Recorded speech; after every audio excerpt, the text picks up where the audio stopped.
What's up guys, SAG here and welcome to another video here today. And today, before we did college football spread talk, we had an interesting week one. Obviously, I'm going to get to that in the next college football spread talk video. But now we're going to start another series. Here we're going to start NFL spread talk where we do NFL spreads for each week. And of course, we're going to have NBA spread talk coming back in the fall. So first, I would like to start with the Thursday night game. Obviously the same. We're just going to do the regular spread talk, our money picks, our average picks, and our void picks. But we're starting with the Buffalo Bills taking on the Rams on the Thursday night football matchup. Bills are minus 2.5 against the Rams. As really the Bills, they're trying to avenge that loss against Kansas City, and they signed Von Miller to a $120 million deal, and with Josh Allen as really the main guy and the MVP candidate, really the top MVP candidate, it's going to be quite something to watch. Obviously, they have Dawson Knox back. They have new signed receiver Jamison Crowder to help with. They have Devin Singletary and James Cook. The Bills have 4 starting linemen back. Their offense should be great. And with Von Miller to this team, this is going to be an even better team.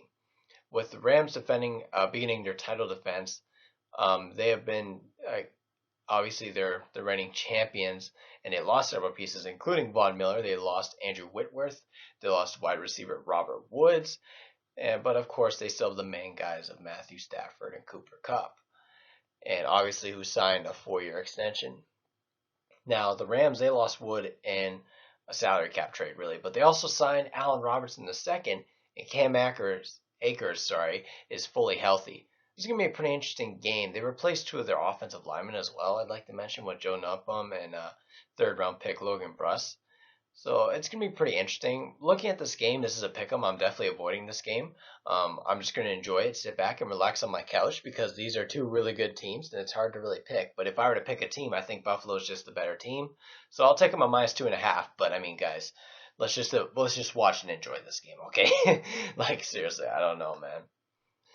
Next up, we have the New Orleans Saints heading up to Atlanta. Atlanta is 5.5-point underdogs here. And looking at the Saints, again, Jameson Winston, he's back as the starter. He was 5-2 last year after going down with an injury. They did lose Terron Armstead to Miami, and they also have first-round pick Trevor Penning likely out, and Marcus May was arrested, so likely he won't be playing anytime soon. But for now, he's not suspended. Michael Thomas is back, but he's really been ravaged by injury. So it's going to be quite interesting. In their last 5 games against the NFC South, though, New Orleans is 4-1. Obviously, they also have the head coaching debut of Dennis Allen. Looking at the Falcons here, Matt Ryan, again, he's been the starting quarterback since 2008, but he's been traded, and Marcus Mariota enters as their starting quarterback. This team is pretty high on Desmond Ridder, but obviously he's not going to be starting right now. Atlanta's first-round pick, Drake London, suffered a knee injury, so he might play, but for now it looks like he's going to play. In their past 5 games, Atlanta has been 0-5 against the spread at home. Guys, I'm going to be taking New Orleans here, minus 5.5 on an average pick. Atlanta's not that good. Simply, I think Jameis Winston's going to make enough plays to win this game clearly, and Atlanta at home is not a home field advantage right now. They're just not that good of a team. So, average pick, I'm not going to really put too much on this, but I mean, I'm going to take New Orleans minus 5.5. Next up, we have the San Francisco 49ers traveling to Chicago to take on the Bears. And really, the 49ers, they've won 4 of their last 6 road games. They should have some motivation, and they were able to solve the disputes with Deebo Samuel and Jimmy Garoppolo. Obviously, Trey Lance is going to be the quarterback, as he's been the draft pick, really, and he hasn't played too much. Didn't play too much last year, but he's going to be trusted here. And there's clearly a bond between Kyle Shanahan and John Lynch to really build this thing out. And if everything can click, maybe they really can make a run for it. We'll see what Trey Lance can bring to the table. I think he's a pretty good quarterback, but we'll see. Chicago, they've lost 5 of their last 6, and they're going through a rebuild. And with a loaded NFC North, they're not going to be that good. The offensive line is one of the worst in the league. They have limited weapons before injuries, really, to N'Keal Harry, Billy Jones Jr., Brian Pringle. I mean, the Bears could be stingy defensively, but there's been a lot of issues around fields, and obviously they don't even have Roquan Smith. I mean, guys, I think San Francisco is going to win and cover this to make this a money pick. I don't care whether Trey Lance or Jimmy Garoppolo is at quarterback. This Bear team stinks. They're going to get absolutely outmatched by their offense. They're going to do nothing against the San Francisco defense. That is absolutely fantastic. George Kittle may not play this game, so you might want to watch that. But Deebo Samuel's playing this game, and he's going to make a difference as running back and a wide receiver. He's a baller, man. Guys, let's take San Francisco. Chicago's not good. Let's call a spade a spade. They're not good. Next up, we have the Cincinnati Bengals. By the way, that was money pick, taking on the Pittsburgh Steelers, they are 5.5-point favorites. The Bengals. I mean, the Pittsburgh Steelers, they're ready for the post Ben Roethlisberger era. Finally, after a 9-7-1 season, Mitch Trubisky has been named the starting quarterback for this game, I believe. So I think he's going to start this one. I think it's not for sure, but I think Mitch Trubisky is going to be the starter, and I think that's the right call with how not good the Steelers are. Now, up front, they do have a few options defensively. They have Cameron Hayward, they have T.J. Watt, and they have Myles Jack, and Micah Fitzpatrick should help that defense. So their defense should be able to hold up against a Cincinnati team. But I mean, this Cincinnati team was fantastic. They finished 10-7, and they made a run to the AFC Championship with Joe Burrow back. They got T. Higgins and Jamar Chase. I mean, this team's going to be pretty good. Trey Hendrickson anchors that defensive line. They got Logan Wilson with Marcus Bailey. They got Von Bell, Trey Flowers. This is a pretty good Bengals team, and I think it just outright wins and covers here. I'm taking them at minus 5.5. I just think they're straight up the better team, and that offense, even if the Pittsburgh defense is good, is too good, in my opinion. So I'm going to make this an average pick. I'm not putting big money on this, but I'm going to take Cincinnati minus 5.5 to win and to cover. Next up, we have the Philadelphia Eagles going to Detroit to take on the Lions. And was the Lions home opener, which I heard sold out. That's pretty impressive. I mean, that's something. I mean, the Eagles, they're coming off a 9-8 season. They made the playoffs somehow, but they weren't really that good. They lost to the Jets in the preseason, but they ended up getting a win versus the Browns. I mean, does that matter much? I don't know. They got Jalen Hurts coming back. They got a few pieces with A.J. Brown being the big acquisition for the Eagles. On the Lions side, they went 3-13, and they started out at 0-8 before notching a tie versus the Steelers, but they ended off the season pretty well. They scored pretty well in their preseason. They lost to the Falcons 27-23, and then they won against the Colts 27-26.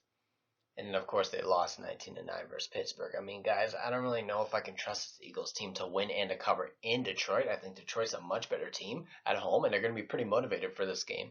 So I'm going to take an average pick. Almost made it a money pick, but, I mean, A.J. Brown is a big acquisition. The Eagles aren't that good. They're just not that good. Neither are the Lions, but there's a possibility the Lions could win this game outright. I could see it happening, but for now, let's just take the points. Average pick, I'm going to take the Lions +4 in this game. Next up, we have Miami minus 3.5 versus New England. I mean, New England had a decent season. They were 10-7, and they got back into the playoffs, and then they got absolutely destroyed by Buffalo.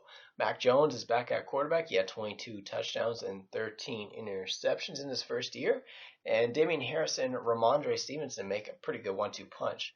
Devontae Parker going over from Miami to New England gives them a nice wide receiver number 1. And while Jacoby Myers is back, and so is Kendrick Bourne, they will fit into the mix with Tyquan Thornton. So I think really Mac Jones is finally going to have some guys to really throw to. On defense, it's the usual guys. They're led by Matthew Judon, Jahan Bentley, and Mac Wilson.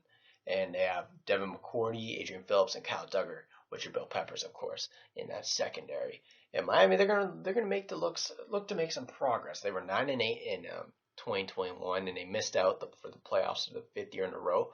And Tua's looking to really develop a bit here. He had 16 touchdowns, 10 picks, 2,653 yards.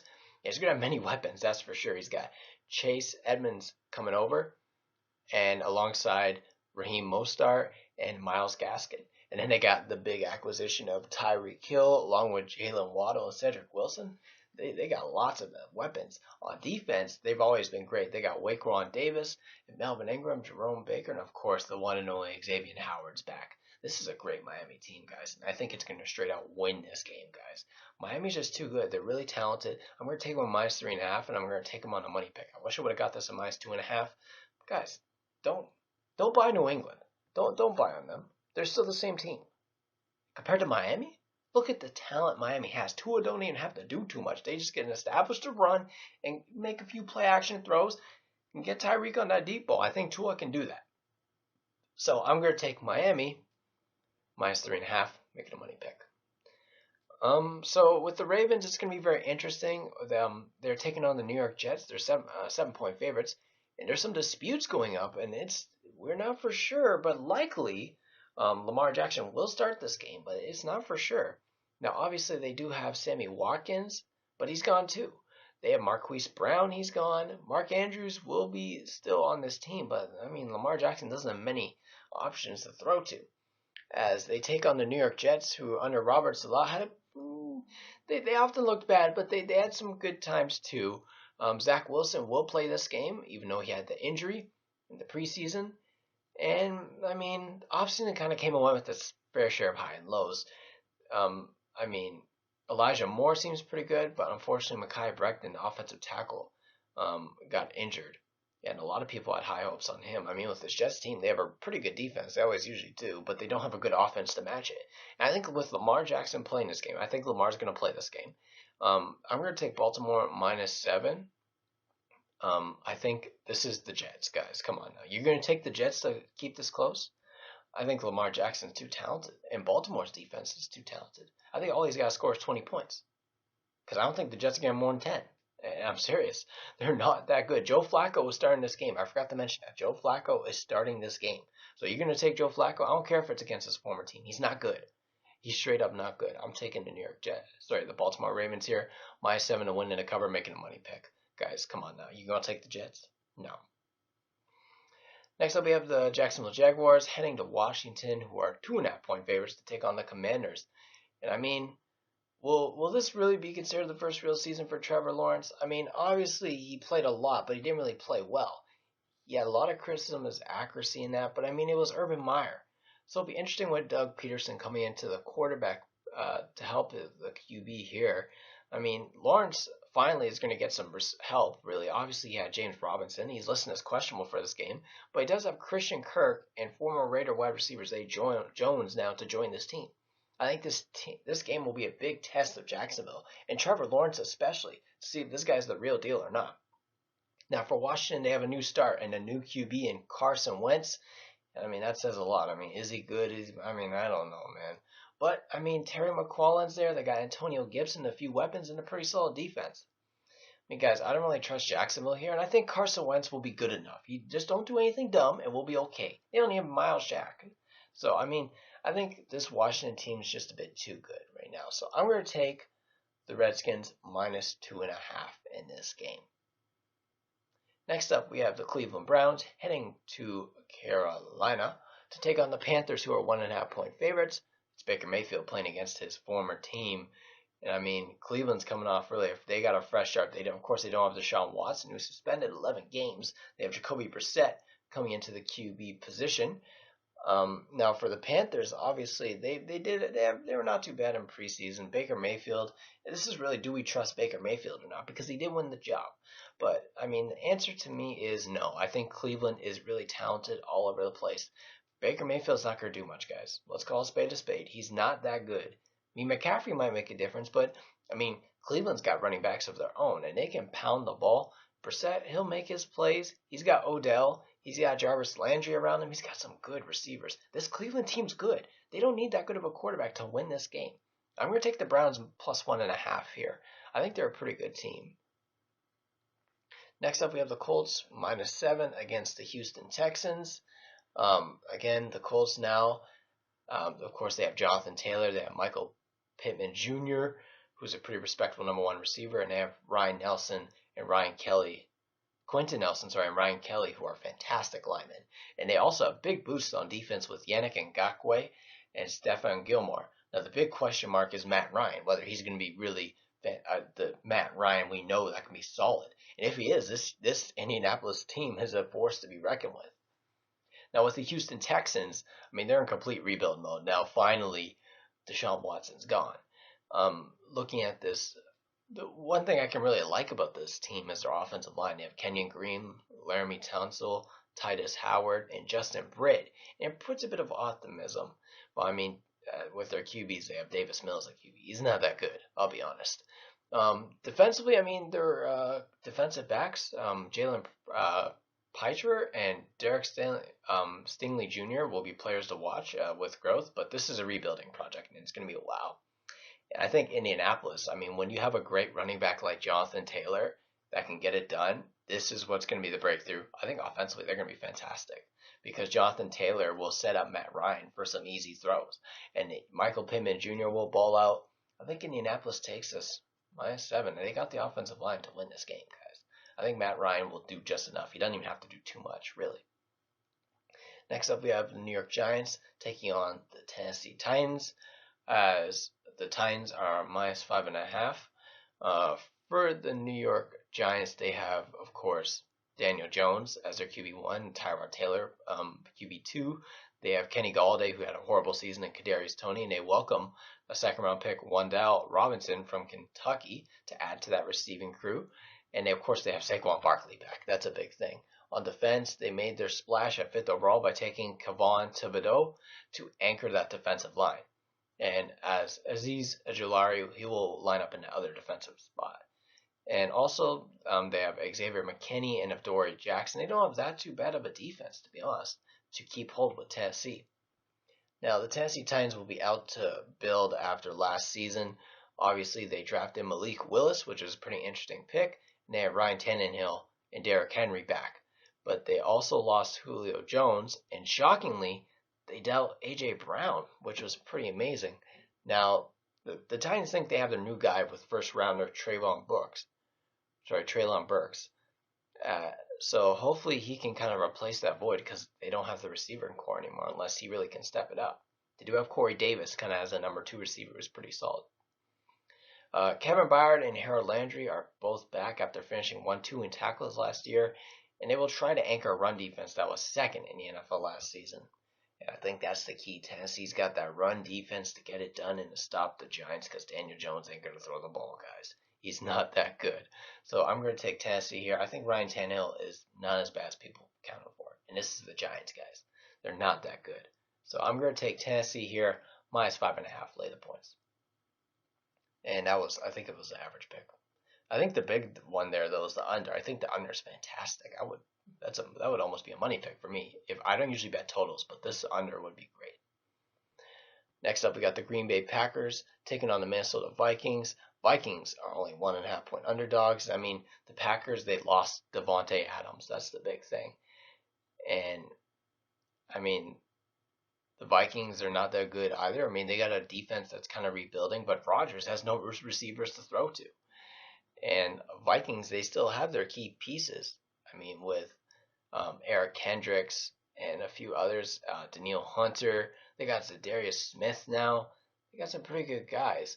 They got Luis Sin and now Andrew Booth Jr. will help them a lot. I mean, the Vikings are at home here, guys. I mean, Aaron Rodgers has always been good against the Vikings, but I think we're going to take the Vikings here, +1.5. I just think at home they're just a bit better. Who does Aaron Rodgers have to throw to? What weapons does he have? He has none. Let's call a spade a spade. Randall Cobb, a slot receiver? I mean, the Vikings can really show out here. When they're at home, they always play a good game. So I'm going to take them at +1.5. They can win this game, guys. It's going to be close, and I think it's going to be a good game. Next up, we have the Kansas City Chiefs heading to Arizona to take on the Cardinals. The Chiefs are 6.5 point favorites. And, I mean, the Kansas City Chiefs, they're going to hope to build on last season. Obviously, they lost to Joe Burrow and the Bengals, which is pretty big. But, obviously, we know what they got. Obviously, they lost Tyreek Hill, but they still have Juju Smith-Schuster, Valdez-Scantling, and Mecole Hardman. And they still have Travis Kelce. I mean, that's a huge target for Patrick Mahomes.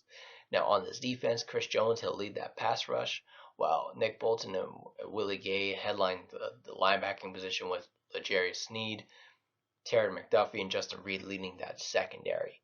For Arizona, they're going to hope to carry that success they had last year after making the playoffs for the first time. That was pretty interesting. They were 7-0 before back into the postseason, which their stay was short as they lost to the LA Rams. Kyler Murray is back, and he got a huge extension. Hopefully he'll study film, as was part of his contract.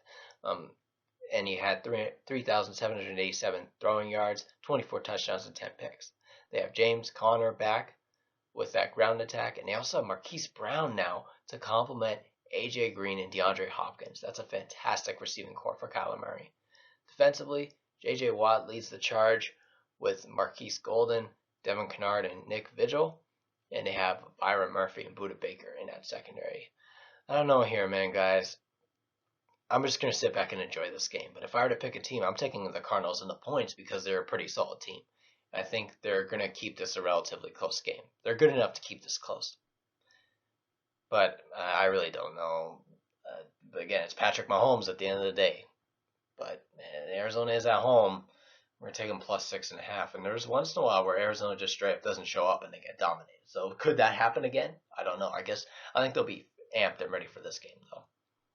Next up, we have the Las Vegas Raiders going to LA to play the Chargers, who are 3-point favorites on the spread. As this game's at SoFi Stadium, as Vegas, they had a pretty turbulent year, as they dismissed John Gruden along the way. And the good news is that they had a wild card spot, and they just lost to the Bengals, who made the Super Bowl. I mean, they still played pretty solid in that game, and they were pretty good in the preseason. With the Chargers, they had a choppy season, and they were just on the cusp of a playoff berth before that, obviously, incident with the Raiders happened. And hopefully, LA can really improve on that and break through this time. And I mean, they have a pretty solid team with Justin Herbert at the quarterback position. I mean, I really don't know about this game. For now, I'm going to take the Chargers -3 because it's Justin Herbert, straight up. Justin Herbert, Austin Eckler.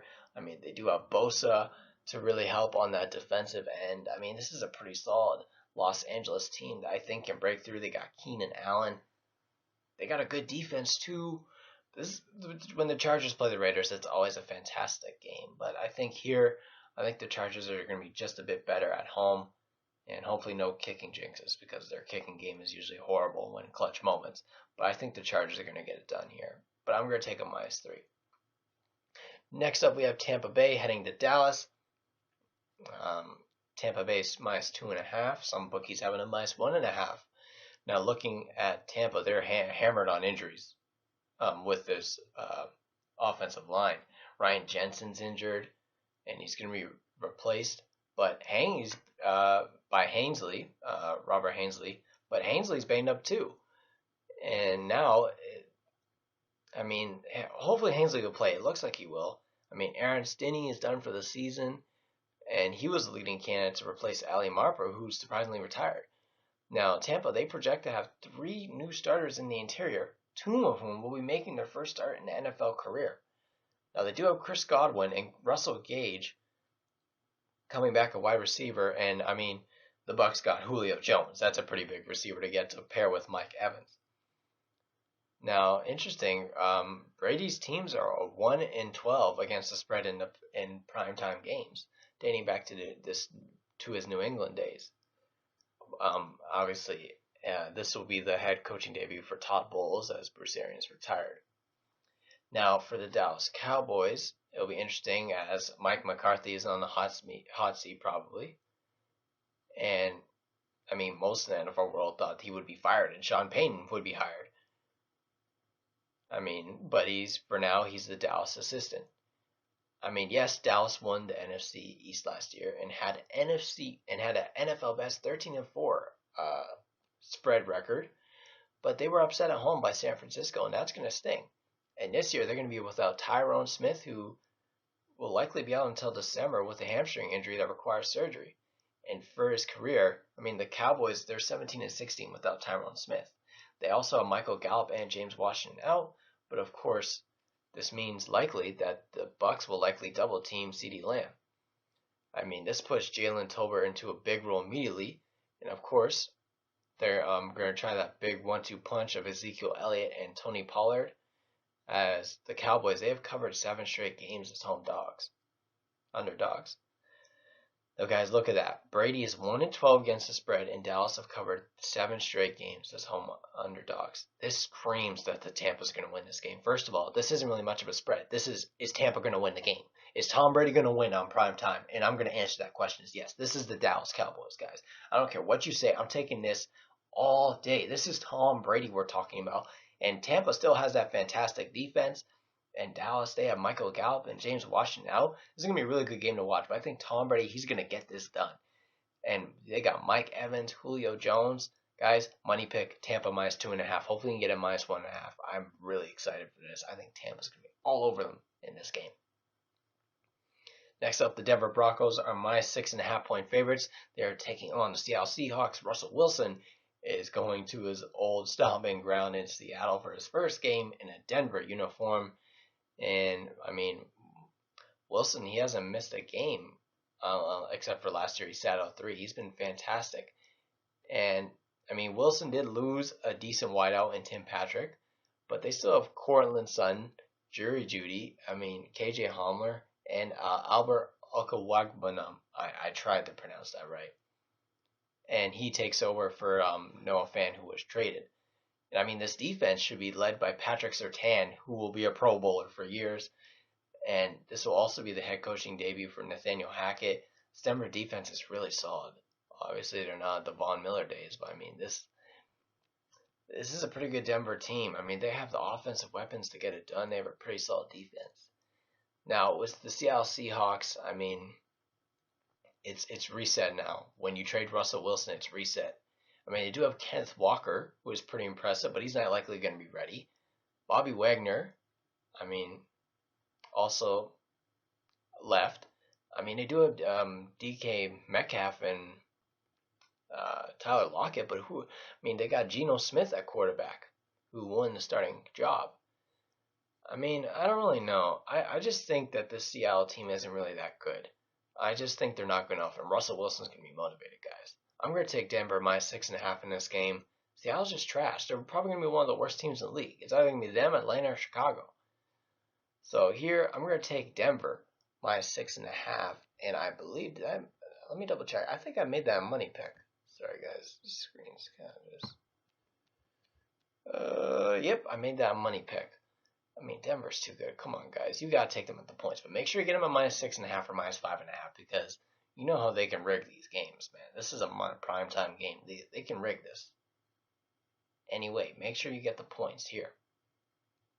So, guys, let me just take a quick look here. Let's review our picks for the day. In our avoid picks, we have the LA Rams plus 2.5, Chargers minus 3. I don't want to touch that game, guys. Titans minus 5.5. I'm not for sure about them. And the Cardinals plus 6.5. For my average picks, I got New Orleans minus 5.5, Detroit plus 4, the Browns plus 1.5, and the Colts minus 7.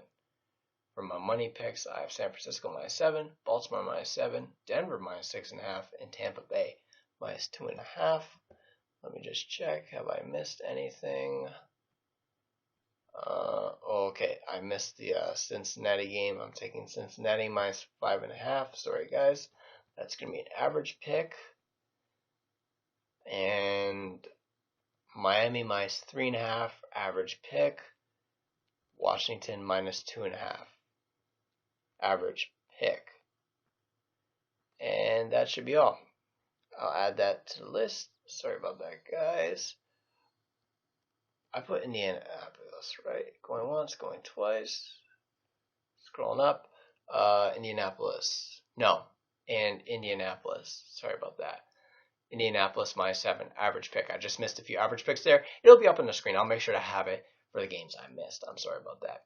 Anyways, guys, if you enjoyed this video, like, comment, and subscribe. And hopefully you ride with me and tail with me. Let's have a great NFL season, guys. Let's get some W's.